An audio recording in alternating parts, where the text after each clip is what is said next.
For our first lesson, we're going to try this very simple project here, but it's going to help teach you some of the tools necessary that you're going to need for the class.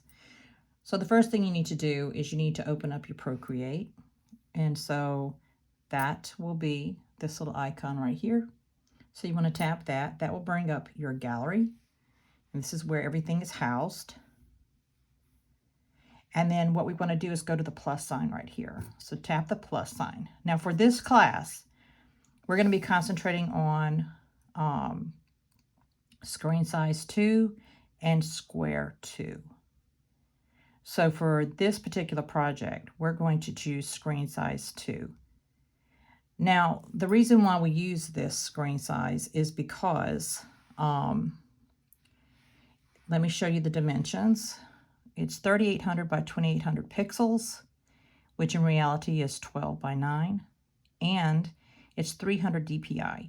So you always, if you're going to print your work, you always want the DPI to be 300 up to 600. Just as a reminder though, for the layers, you lower the amount of layers that you're allowed to have, the higher the DPI. So this is at 94, which is fine. It's more than enough for what we're going to be doing. All right, so once you have your screen size number 2 up on the screen, this is called a canvas, and we can control the canvas by squeezing our fingers. We can turn it portrait. This is portrait, and this is landscape. And you can adjust the size for however big or small you're going to want to use it. And it's very, very beneficial with some of our projects because you're going to have to like zoom in to see something. So that's very good. All right, over here are the brushes, and over here you can resize the brush. So the first thing we're going to do is we're going to tap on the brush. We're going to go down to calligraphy right here and then choose monoline. We're going to choose a color. So we're going to go to the color ball here, or the color wheel here, and I'm going to go down and make sure that the disc is turned on. Here controls the color, and then this controls the saturation. So right about here makes it a true orange. Here it's a lighter orange. It can become a darker orange when you move it around. So if you want a pure orange, you want it to be about right here in this area here. And that goes for all the colors. So as I turn it around, you can see that I'm getting the true reddish, pink, blue, things like that. So the color that I'm going to want at the top is, I'm going to do purple. I'm going to tap here, and I made a mistake, so I'm going to do 2-finger tap, and that will undo it, or you can undo way over here. So I'm just going to take my brush, and I'm going to go from one side to the other, making sure to go completely off the canvas, and then I'm going to drag that color there. So I could go ahead and choose another color, and I could click and drag it here, okay? So now I've got these two beautiful colors going on, but this is a harsh line. We want to soften that line. So we're going to go up to the magic wand up here, tap there, and go down to Gaussian blur. And we're going to drag from left to right. So I'm going to go from the left side of the screen to the right side of the screen, and you can see the difference in the blur. Now you can adjust it to whatever you'd like it to be. And then once you're done with that, go back and touch the brush again, and that just kind of unpicks things for you. Here are the layers, and layers are like a stack of papers. They stack on top of each other, and it's always good to work in layers. In case you don't like something, you can easily remove it by dragging to the left here, and you can duplicate a layer, you can clear a layer, and you can lock a layer. I have not found a reason to lock a layer yet. So I'm going to add a layer here. I'm going to go to my brushes, and we're going to choose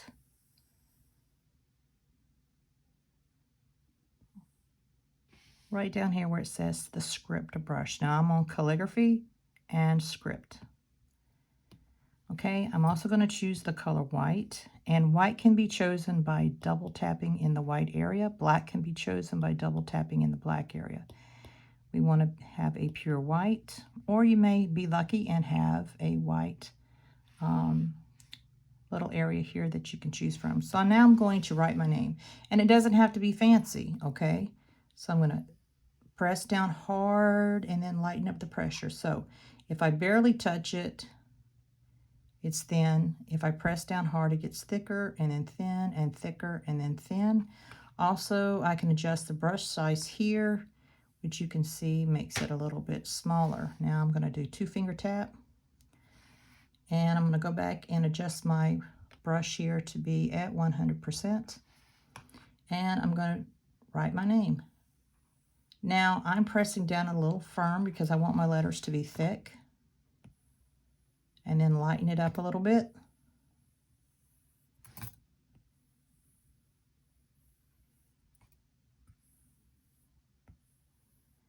Okay, that looks great, but I feel like my A is too close to the end. So I'm going to come up here to the selector arrow, and then I'm going to touch outside of the box to kind of adjust where I want my name to be kind of in the center.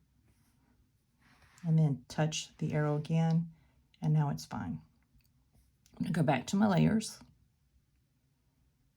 I'm going to add a layer on top. And then what I want to do is I want to put a design inside my name, but I don't want to have to sit here and try to struggle to keep it inside the letters. So there's this really cool tool called Clipping Mask. So on this new layer, I'm going to tap it. I'm going to go down to Clipping Mask. Okay, so now no matter what I do, it's not going to go outside the line. So I'll show you an example of that. Let's choose red here. Oops. Got to choose red. I forgot to move the little ball here. All right, so now if I go in, you can see that no matter how I brush and use my brush here, it is staying inside the letters. So what I want to do, and I want to make sure I'm on that clipping mask layer, I'm going to go and I'm going to grab a brush. And so on yours, you should have some brushes called EPBT. And I'm going to pull the textures up, or maybe go to geometric. I like the geometric better. And I'm going to choose a design that I like. I'm going to choose a nice color, and I think I'm going to go with hot pink. And then just drag across the letters like that. And I'm not picking up my pencil, because if you pick up your pencil or your stylus, it'll like overlap the design, and so it won't be uniform. Awesome. Now the next step is I'm going to go here, and I'm going to duplicate this layer. So I'm going to swipe to the left, duplicate. I'm going to come down to that bottom layer here, and I'm going to turn on Alpha Lock. And what Alpha Lock does is it locks everything inside of the layers, kind of like the clipping mask, but a little bit different. And I need 2 fingers to do that. So I can either tap here and then turn on Alpha Lock, or the simple step is to take 2 fingers, take 2 fingers and swipe. There we go. And you should see a checkerboard print behind in the background there. Once that's on, I'm going to change my color here to black. Come back to my layer, tap it, and then I'm going to go to fill layer, and you should see your lettering turn black. So what we're doing is we're going to be creating a shadow for our pretty letters here. So now that I'm on that layer, I'm still on that layer, I'm going to go over and touch the arrow here, and touching outside of the square that you see here, I'm going to drag the shadow down a little bit. Or you could come up from the top and have the shadow coming from the top.